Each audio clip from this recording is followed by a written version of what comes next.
السلام عليكم ورحمة الله وبركاته. الحمد لله نحمده ونستعينه ونستغفره ونعوذ بالله من شرور أنفسنا ومن سيئات أعمالنا. من يهد الله فلا مضل له ومن يضلله فلا هادي له. ونشهد أن لا إله إلا الله وحده لا شريك له وأشهد أن سيدنا وسندنا ومولانا محمدا عبده ورسوله الذي أرسله بالحق بشيرا ونذيرا وداعيا إلى الله بإذنه وسراجا منيرا.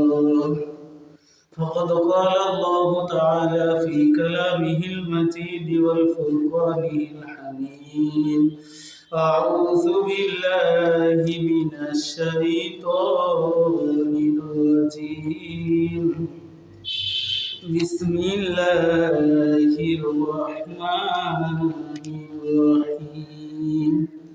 إذا جاء نصر الله والفتح ورأيت الناس يدخلون في دين الله أفواجا فسبح بحمد ربك واستغفره إنه كان توابا. وقال النبي صلى الله عليه وسلم: من تشبه بقوم فهو منهم، وكما قال النبي عليه الصلاة والسلام. وقال الشاعر: दिन की सूरज डूब रही है हम लोगों के सामने, रोज हशर में क्या जवाब दे मुस्तफा के सामने। আসছে পথে আধার নেমে, তাই বলে কি রইবি থেমে, বারে বারে জ্বলবি বাতি, হয়তো বাতি জ্বলবে না, তাই বলে তো ভিড়ুর মতো বসে থাকলে চলবে না। আল্লাহ তাআলার দরবারে লাখ লাখ শুকরিয়া যে আল্লাহ পাক রব্বুল আলামিন আমাদেরকে জুমাদিউস সানি মাসের 2 নম্বর জুমায় যে আল্লাহ পাক রব্বুল আলামিন আমাদেরকে কবুল করলেন, মঞ্জুর করলেন আল্লাহর ঘর মসজিদে আসার জন্য। ওই আল্লাহর শুকরিয়া আদায় করি, সকলে আলহামদুলিল্লাহ। ওই নবীজির উপর দরুদ পড়ি যিনার উপরে আল্লাহ তার ফেরেশতা সমস্ত সৃষ্টিকুল যে নবীর উপর দরুদ পড়ে, আমরা আমাদের স্ব ভাষায় স্ব জবানে ওই নবীজির উপর একবার দরুদ পড়ি, সাল্লাল্লাহু আলাইহি ওয়াসাল্লাম। সম্মানিত মুসল্লিয়ানে কেরাম, আমরা ধারাবাহিক তাফসীর করতেছিলাম, কিন্তু ডিসেম্বর মাসের শেষের দিকে অনেকগুলো দিবস আছে। এই দিবস অনুযায়ী দু একটা কথা বলার জন্য আমরা কি ধারাবাহিক তাফসীর একটু বন্ধ। আজকে আমরা আলোচনা করব সূরাতুন নাসর থেকে। আল্লাহ বলেন: ইদা জাআ নাসরুল্লাহি ওয়াল ফাত, যখন আসবে আল্লাহর সাহায্য ও বিজয়। যখন আসবে আল্লাহর সাহায্য এবং বিজয়। আল্লাহর সাহায্য যদি না আসে তাহলে কি বিজয় হওয়া সম্ভব নয়। যে আল্লাহর পয়গম্বর মক্কায় 13 বছর কাফেরদের যন্ত্রণায় আল্লাহর রাসূল কি ছিলেন? অতিষ্ঠ ছিলেন। সাহাবায়ে কেরাম বারবার বলতো, হে আল্লাহর রাসূল, আমরা কত অকথ্য নির্যাতন সহ্য করব, আমাদের তো অনেক কষ্ট হচ্ছে। তখন আল্লাহ পাক কি করলেন? আয়াত নাযিল করলেন: আম হাসিবতুম আন তাদখুলুল জান্নাহ ওয়া লাম্মা ইয়াতিকুম মাসালুল লাযিনা খালাউ মিন ক্বাবলিকুম মাসাতহুমুল বা'সা ওয়াদ দাররা ওয়া যুলজিলু হাত্তা ইয়াকুলার রাসূলু ওয়াল লাযিনা মা'আহু মাতা নাসরুল্লাহ। আল্লাহ পাক ডাক দিয়ে বললেন, হে সাহাবায়ে কেরাম, তোমরা কি মনে করলে তোমরা কি মনে করলে তোমরা জান্নাতে প্রবেশ করলে? এটা মনে করলে যে জান্নাতে প্রবেশ করা এত সহজ নয়। আম হাসিবতুম আন তাদখুলুল জান্নাহ ওয়া লাম্মা ইয়াতিকুম মাসালুল লাযিনা খালাউ মিন ক্বাবলিকুম, তোমাদের পূর্বে যারা ছিল তারা অকথ্য নির্যাতন সহ্য করেছে। হাদিসে পাকের ভিতরে আছে হযরতে খাব্বাব মানে সাহাবায়ে কেরামের আগে যে জাতি ছিল তারা অনেক কি জুলুম নির্যাতনের কি স্টিম রোলার তাদের উপর দিয়ে চলে গেছে। তা আল্লাহ বলতেছে, আল্লাহ রসুল বলতেছে যে তোমরা তো কিচ্ছুই না, যে মক্কায় 13 বছর আমার সঙ্গে কষ্ট করেছো, যে এর চাইতেও আগেকার নবীর উম্মত যারা ছিল তারাও কষ্ট করেছে। সাহাবায়ে কেরাম 13 বছর কি করলেন? মক্কায় কষ্ট করলেন। আল্লাহ রসুল 10ম হিজরিতে আল্লাহ পাক কি করে দিলেন? মক্কা বিজয় করে দিলেন। সবাই সুবহানাল্লাহ। মক্কা বিজয় যখন হলো, আল্লাহর রসুল 10,000 সাহাবী নিয়ে বীর বিক্রমে মদিনায় আল্লাহর রসুল মক্কায় পৌঁছলেন। যে মদিনা থেকে মক্কায় পৌঁছলেন 10,000 সাহাবী নিয়ে। আল্লাহর রসুল 10,000 সাহাবী নিয়ে মক্কায় প্রবেশ করলেন। মক্কার কাফেরেরা, আবু জেহেল তো ছিল না, বদরে মারা গেছে, যে নবীজির একজন শ্বশুর, সে নাম যে নবীজির একজন শ্বশুর, সেও কি মুসলমান ছিল না, ফতে মক্কার পরে মুসলমান হয়েছে। যে এত ভয় যে আমরা মুহাম্মাদের অনুসারীকে এত মেরেছি, এত অকথ্য ভাষায় নির্যাতন করেছি। হযরতে খাব্বাবকে 2 ঘোড়ার সাথে 2 পা বেঁধে মক্কার তেজি ঘোড়া ছুটায় দিয়েছি। হযরতে খাব্বাব কি 2 দিক দিয়ে চিরে শেষ হয়ে গেছে। তারপরে হযরতে সুমাইয়া, ইসলামের প্রথম মহিলা শহীদ, তাকে কি লজ্জাস্থানে বল্লম মেরে আবু জেহেল নামক পাপিষ্ঠ কি করেছে? এই পৃথিবীর থেকে বিদায় দিয়েছে। তাহলে এত কষ্ট মক্কার কাফেরেরা দিয়েছিল, কিন্তু এত কষ্ট দেওয়ার পরেও আল্লাহ রসুল যখন মক্কায় প্রবেশ করলেন তখন কি বললেন? যে হে মক্কার মানুষ, তোমরা আমার কাছে কি আশা করো? তখন মক্কার মানুষ বললেন যে আমরা ক্ষমা চাই। কিন্তু আল্লাহ রসুল কি করলেন? বললেন যে যাও, আমার ভাই ইউসুফ আলাইহিস সালাম যেরকম করে তার 10 ভাইকে মাফ করে দিয়েছে, আমিও তোমাদেরকে সাময়িকভাবে ক্ষমার ঘোষণা দিলাম। সবাই সুবহানাল্লাহ। ইসলাম কি প্রতিশোধ নিতে বলেনি, ইসলাম প্রতিশোধ নিতে বলেনি। তোমার উপরে যে জুলুম করেছে, তোমার শক্তি হ্রাস পাওয়ার পরে তুমি তার উপর জুলুম করবে, এটা ইসলাম কি পছন্দ করে না। আমরা জানি ফ্যাসিস্ট সরকার আওয়ামী লীগ যখন কি ভারতে পালিয়ে গেল, আমাদের এই আরেক দল যে তারা কি জ্বালাও পোড়াও করে মানুষদেরকে কি কষ্ট দিল। এখনো কি কোরআনের মাহফিল আগেকার সরকারের সময়, ফ্যাসিস্ট হাসিনা সরকারের সময় কি কোরআনের মাহফিল করতে অনুমতি লাগতো, বর্তমানে অনুমতি লাগে না। কিন্তু বর্তমানে নব্য যারা কি আছে, ফ্যাসিস্ট আছে, বিএনপির দল, এদের কারণেও কি কোরআনের মাহফিল বন্ধ হচ্ছে বাংলাদেশে। যে আমি অমুক একটা নেতা হয়ে গেছি, আমাকে ইনভাইট করলো না কেন, মাহফিলই বন্ধ। তাহলে আগেকার আর বর্তমান দুইটা কি একই রকম বর্তমান বোঝা যাচ্ছে। এরপরেও যদি মুসলমানের টনক না নড়ে, এই জাতির কপালে কি দুর্গতি আছে। তাহলে চিন্তা করে দেখেন, কোরআনের মাহফিল আগে অনুমতি লাগতো, বর্তমানে অনুমতি লাগে না। ওরাও কি যেভাবে যে কায়দায় বন্ধ করে দিয়েছে, এখন বর্তমান সেই কায়দায় কি বন্ধ হচ্ছে। তাহলে আল্লাহ পাক বলেন যখন কি বিজয় আসবে, ইদা জাআ নাসরুল্লাহি ওয়াল ফাত, যখন আসবে আল্লাহর সাহায্য, তখনই কি বিজয় সন্নিকটে। তাহলে আমি আপনি বাংলাদেশ মনে করি কি বিজয় পেয়েছে, কিন্তু এই বিজয়টা কখন আসবে? যখন এখনো আলেম ওলামা মাহফিলে কথা বলতে গেলে কি বাধার সম্মুখীন এখনো হচ্ছে। এখনো কি ভারতের কি ইসকন নামে একজন, ইসকন মানে একটা দল, তারা কি হিন্দু সনাতন ধর্মের যে তারা কি তারা এখনো বাংলাদেশের উপর কি, বাংলাদেশের একজন প্রবীণ উকিল তাকে কি অ্যাডভোকেটকে জবাই করে ফেলা। যে তারপরেও আজ আমরা কি যে ভারতের পিছনেই তাকিয়ে আছি, ভারত আমাদেরকে কি করবে, বন্যার পানি ছেড়ে দিয়ে মানুষকে মারবে। যে একটা কি ভয় করি বারবার, কিন্তু ভয় করলে হবে না। আজ হোক কাল হোক কিয়ামতের আগে ভারতের সঙ্গে একটা যুদ্ধ হবে, সেই যুদ্ধের নাম জঙ্গে হিন্দ। এর জন্য সবাইকে প্রস্তুত থাকতে হবে। তাহলে আল্লাহ পাক বলেন যে বিজয় যখন আসবে তখন তোমরা কি করো, ফাসাব্বিহ বিহামদি রাব্বিক, আল্লাহ বললেন তখন আমার প্রশংসা করো। কিন্তু আজ আমরা বিজয় দিবস যখন আসে আমাদের সোনার বাংলায় কি হয়, শুধু ডিজে আর সাংস্কৃতিক অনুষ্ঠান। যে শহীদদের জন্য দোয়া করা দরকার ছিল।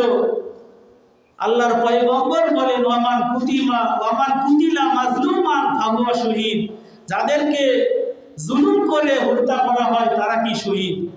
তাহলে যারা শহীদ হয়ে গেল, লক্ষ লক্ষ মা বোন ইজ্জত হারাইলো, যারা কি, যাদের ত্যাগে আমরা সোনার বাংলা পেলাম, যে তাদের বিজয়ের দিনে আজ বাংলাদেশে কি গান সাংস্কৃতিক অনুষ্ঠান, যে নাচানাচি করে এই দিবসটাকে কি করা হয়, দিবসটাকে স্মরণীয় করে রাখা হয়। কিন্তু আল্লাহর কোরআন বলতেছে যে, পরে শুরুতে তরজমা আগে পড়ে নেওয়া হোক, যে আল্লাহ বলতেছে ইদা জাআ নাসরুল্লাহি ওয়াল ফাত, যখন আসবে আল্লাহর সাহায্য ও বিজয়। যখন ফতে মক্কা বিজয় হয়ে গেল তখন কি মানুষ ঝাঁকে ঝাঁকে ইসলামের দিকে চলে আসলো। যে বর্তমানও যেগুলো ইসলামী দল বাংলাদেশে আছে, যে আগে ইসলামী দল করতে কি মানুষ ভয় পাইত। যে কালকে আসরের আগে দেখলাম যে এখানে এক বাড়িতে কি দরজা খুলে মিটিং হচ্ছে, দরজা খুলে মিটিং হচ্ছে। আগে এতই ভয় যে আমরা কি মিটিং মিছিল কোনো কিছুই করা যায় না। তাহলে আল্লাহ পাক বিজয় যখন দিয়েছে, অসংখ্য মানুষ ইসলামী দল ছায়াতলে আসতেছে। তা আল্লাহ এটাই বলতেছে ইজা জাআ নাসরুল্লাহি ওয়াল ফাত, যখন আসবে আল্লাহর সাহায্য তখন কি সামনে বিজয়। ওয়ারাইতা নাসা, আপনি দেখবেন মানুষকে দলে দলে আল্লাহর দ্বীনে প্রবেশ করতে দেখবেন। ফি দীনিল্লাহি আফওয়াজা, দলে দলে মানুষ কি হবে, ইসলামের দিকে ধাবিত হবে। তাহলে ইসলামের দিকে আজ আমাদের কি হতে হবে, ধাবিত হতে হবে। যে ইসলাম যেন ক্ষমতা আসে এই জন্য চেষ্টা করা লাগবে। কারণ বাংলার মানুষ এখনো ভালোভাবে ইসলাম চায় না। যদি ইসলাম ক্ষমতায় আসে, চুরি করতে পারবে না। চুরি করলে যদি সংসদে পার্লামেন্টে আইন হয়, চুরি করলে হাত কেটে দাও। তাহলে যারা টাকা চুরি করে দেশে পালাইছে, আবার সামনে যারা ক্ষমতায় আসবে এর ভিতরেও যদি চুরি করে পালায়, পার্লামেন্টে যদি আইন হয় চুরি করলে হাত কেটে দাও, তাহলে কি হবে, শান্তি আসবে। কিন্তু এখনো অনেক মুসলমান এটা চায় না।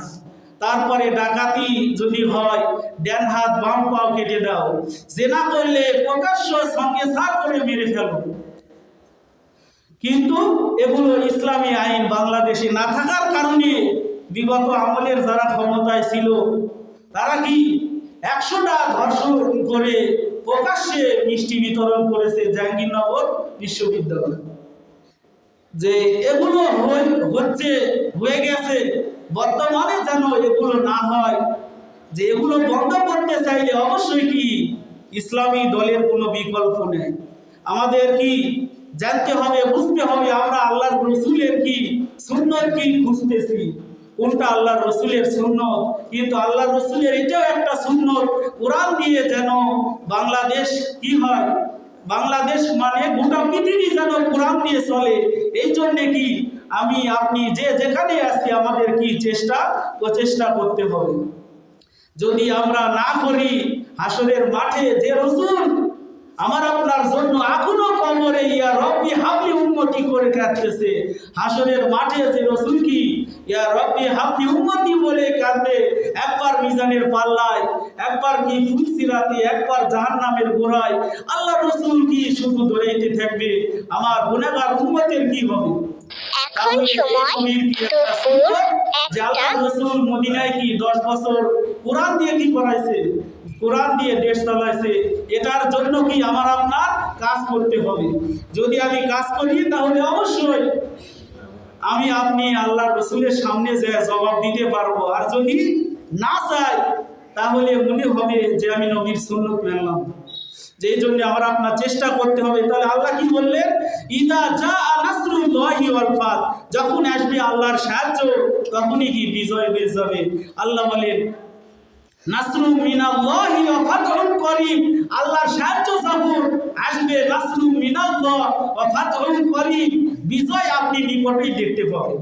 তাহলে যখন বিজয় চলে আসলো, ফতে মক্কা, মক্কা যখন বিজয় হয়ে গেল, আল্লাহর রাসূলকে আল্লাহ বলতেছেন যে হে রাসূল আপনি দেখবেন ওয়ারাইতা নাসা ইয়াদখুলুনা ফি দীনিল্লাহি আফওয়াজা, মানুষ ঝাঁকে ঝাঁকে ইসলামের দিকে আসতেছে। মক্কার কাফেরদের জ্বালা যন্ত্রণায় যারা কি ইসলামে আসতে পারে নাই, এমনকি যারা দুর্বল ইমানের অধিকারী ছিল তারা কি ঝাঁকে ঝাঁকে ফতে মক্কার দিন, মক্কা বিজয়ের দিন তারা কি মুসলমান হলো এবং তারা আল্লাহর রাসূলের সঙ্গী হয়ে গেল। তারপরে আল্লাহ বলতেছেন যখন বিজয়ের দিন আসবে তখন কি করতে হবে, যে বিজয়ের দিন আসলে শহীদদের স্মরণে সাংস্কৃতিক অনুষ্ঠান, গান, এগুলো করা যাবে না। যে দেশের জন্য যারা জীবন দিয়েছে এদের জন্য কি করতে হবে, যে আমরা কি যে প্রত্যেক জুমায় বলা হয় যে আমরা কি ঈদের দিনে শুধু কি করি, বাপ মায়ের কবর জিয়ারত করি। আবার অনেকে কি কিসের বাপ মায়ের কবর জিয়ারত, ঈদের নামাজ পড়ে আসা, বন্ধু বান্ধবের বাড়ি কেউ সীমায়ের পিছনে পড়ে যায়। আবার কুরবানি ঈদের দিনে আবার কি কেউ কি গরু কাটা, গরু জবাইয়ের পিছনে পড়ে যায়। যে মা বাপ, যে বাপ মা আমার আপনার জন্য এত কিছু করলো, এই বাপ মা কবরে শুয়ে কি বলে, তুমতা আঙ্গার গার শুনি আজ মালেমা ই কদর গাফেল বুদি আজ হালেমা। কবির ভাষায় বলতেছে বাপ মা সেদিন আফসোস করতে থাকে যে সন্তান তোর জন্য আমি দুনিয়ায় সব কিছু করলাম, আজ আমাদেরকে একটু জুমার দিন একটু স্মরণ করলি না। এই জন্য বাপ মায়ের কবর প্রত্যেক জুমার দিন এটা জিয়ারত করতে হবে। বাপ মা মরে গেছে মনে করলাম কি আমি শান্তি, বুড়া বুড়ির ঝামেলার থেকে বাঁচলাম, কিন্তু না, কতক্ষণ, যতক্ষণ আমার নিঃশ্বাস জারি আছে, মানে বাকি আছে, আমি দুনিয়ার হাওয়া বাতাস গ্রহণ করতেছি, এতদিন আমার কি করতে হবে, ওই বাপ মায়ের জন্য দান সাদকা করতে হবে, ওই বাপ মায়ের জন্য কবর জিয়ারত করতে হবে। তাহলে আমরা যদি কবর জিয়ারত প্রত্যেক জুমার দিন করি, অবশ্যই পৃথিবীর সমস্ত মানুষের জন্যই কি আমরা দোয়া করি। বিশেষ করে এই বিজয় দিবস যখন আসবে শহীদদের স্মরণে কোরআনের তেলাওয়াত করতে হবে। কিন্তু আজ আমরা কি দেখেছি, 15 আগস্ট শেখ মুজিবুর রহমানের জন্মদিনে কি করা হলো, বিভিন্ন জায়গায় কোরআন খতম করা হচ্ছে। কিন্তু বিজয় দিবস যে যারা শহীদ হয়ে গেল এদের জন্য কেউ কি কোরআনের খতম তো নাই, বরং কি সাংস্কৃতিক অনুষ্ঠান, কেউ অর্ধনগ্ন মহিলা, তারপরে ছোট ছোট বাচ্চা, তারা কি করে নাচায়, নাচিয়ে বিজয় দিবস উপলক্ষে কি কনসার্ট। যে আল্লাহ পাক এত কি আযাব গজব আমাদেরকে দিতেছে, তারপরেও কি আমরা একটু আল্লাহর দিকে ফিরি না। যে আজকে নিউজে দেখলাম যে পঞ্চগড় সহ বিভিন্ন দেশের কি দক্ষিণাঞ্চল বর্ডার এলাকার ভিতরে যে এত শীত, যে মানুষ কি আপনি সত্য প্রভাব বয়ে যাইতেছে। তাহলে আল্লাহ পাক এত শীত দিলেন, এই শীতে আসার সঙ্গে সঙ্গে দেখেন মসজিদে যারা নিয়মিত মুসল্লি তাদেরকেও কি খুঁজে পাওয়া যাচ্ছে না। যে ফজরের নামাজে 1.5 কাতার মুসল্লি হয়, এই ডান মোড়েও ফাঁকা, বাম মোড়েও ফাঁকা, মাঝখানে কয়েকটা নিয়ে নামাজ পড়া লেগেছে। তাহলে চিন্তা করেন যে শীত আল্লাহ দিল, এই শীত আসার কারণে আমি আল্লাহকে ভুলে যাচ্ছি। যে আল্লাহ পাক বলেন যে আমি আল্লাহ এর চাইতে পাওয়ারফুল শীত দিয়ে কি তোমাদেরকে শাস্তি দিব। বিশ্বাস হয় যে আল্লাহ পাকের জাহান্নামে কি আগুন দিয়ে শাস্তি দিবে।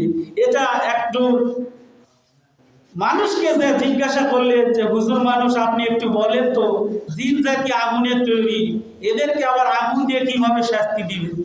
তখন ওই হুজুর কি করছে, ওর মাথায় একটা কি মাটির ঢিলা মেরা দিছে, মাটির ঢিলা মেরা দিছে, সঙ্গে সঙ্গে মাথা ফেটে রক্ত ব্যয় হয়েছে।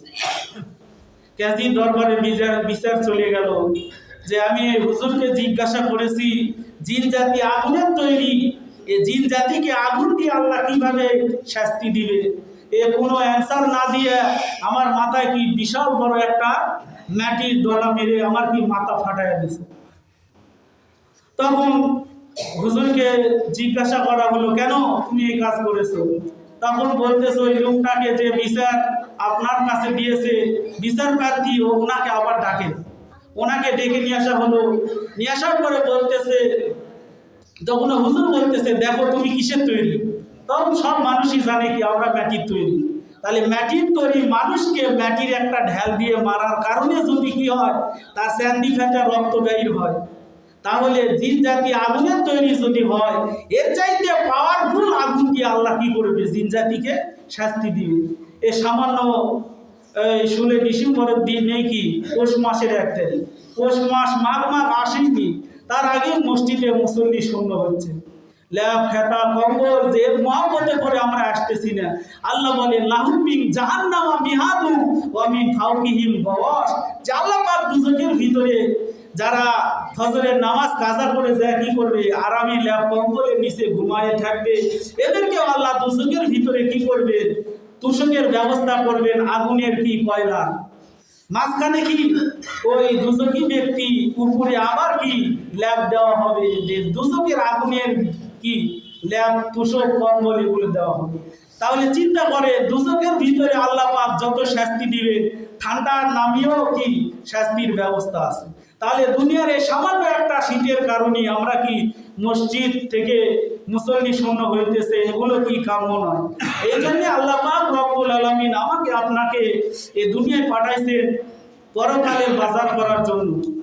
পরকালের বাজার কি? 5 ওয়াক্ত নামাজ, ঈমান, আমল, হজ, যাকাত, এগুলো আল্লাহর ইবাদত করে আল্লাহর কাছে আবার কি রিটার্ন যাওয়া লাগবে। আজকে কি হাটের দিন, বান্দাইখারা বাজারে সবজি তরকারির যে দাম, যার পকেটে কি টাকা আছে তার কি বাজার ভালো হবে, ব্যাগ ভরবে, আর যার কি টাকা নেয় তার কি ব্যাগ ভরবে না। এটা একবারে কি সিম্পল কথা, এর চাইতে ইজি কথা আর নেই। কিন্তু আমরা তাও বুঝি না যে দুনিয়ায় আসতেছি 70-80 বছর বয়স পার হয়ে যাচ্ছে, এখনো এক জুম্মা নামাজ পড়ে গেলাম, আবার আল্লাহ কাছে তুলে পরে জুম্মায় আসবো। যে এরকম কেন? যে আমরা ছোটোর থেকে যে একটা কথা বলে যে ঢিকি যখন স্বর্গে যায়, ওই জায়গায় যাও কি ঢিকি ধান বানতে হয়। আমরা কি আল্লাহ তাআলার বান্দা, আমরা যেখানে যাই না কেন, শীত কি আর গরম কি, সব সময় আল্লাহর কুদরতি পায়ে সেজদা আমাকে দিতে হবে। কতক্ষণ? আল্লাহ সূরা নাহলের শেষ আয়াতে বলেন ওয়াবুদ রাব্বাকা হাত্তা ইয়াতিয়াকাল ইয়াকিন। ইয়াকিন মানে কি? এই জায়গায় অর্থ মৃত্যু, এই জায়গায় বিশ্বাস অর্থ নয়। আল্লাহ বলেন ওয়াবুদ রাব্বাকা হাত্তা ইয়াতিয়াকাল ইয়াকিন, যতক্ষণ না তোমার মৃত্যু আসে ততক্ষণ পর্যন্ত আমি আল্লাহর কি করো, ইবাদত করো। কিন্তু আজ আমরা শীত আসার কারণে কি আমরা আমাদের কি নামাজ বন্দেগী এগুলো আমরা ছেড়ে দিচ্ছি, এগুলো আসলে কি ঠিক না। আল্লাহ পাক অল্প সময় যা কিছু আলোচনা করলাম, আল্লাহ পাক আমাকে সবাইকে আমল করার তৌফিক দান করুন, সে বলে আল্লাহুম্মা আমিন। আমরা যারা সুন্নাত করি নাই তারা সুন্নাত